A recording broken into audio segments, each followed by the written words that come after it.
संगमनेर विधानसभेचे आमदार अमोल खताळ सध्या न्यायालयीन अडचणीत सापडले असून हा संपूर्ण वाद त्यांच्या निवडणुकीच्या वैधतेवरून आहे.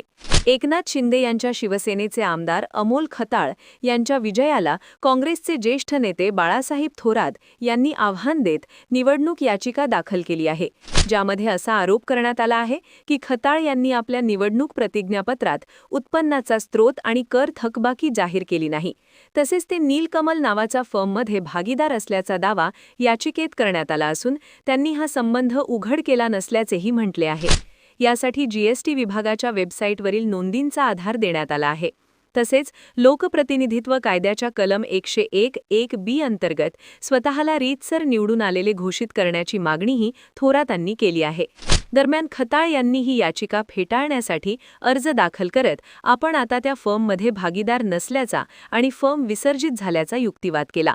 मात्र मुंबई उच्च न्यायालयाच्या औरंगाबाद खंडपीठाने त्यांचा अर्ज फेटाळत हे आरोप प्राथमिकदृष्ट्या गंभीर असल्याचे निरीक्षण नोंदवले आणि याचिका पुढे चालू ठेवण्याचा निर्णय घेतला आहे. त्यामुळे आता या प्रकरणाची पुढील सुनावणी 7 मे रोजी होणार असून या घडामोडीमुळे संगमनेरच्या राजकारणात नवा ट्विस्ट निर्माण झाला आहे. या प्रकरणामुळे खताळ यांच्या आमदारकीलाच आव्हान निर्माण होऊ शकते का? याबद्दल तुमचे मत कमेंटमध्ये नक्की सांगा. संगमनेरच्या फास्टेस्ट ग्रोईंग डिजिटल नेटवर्क असलेल्या संगमनेर बझला आत्ताच फॉलो करा.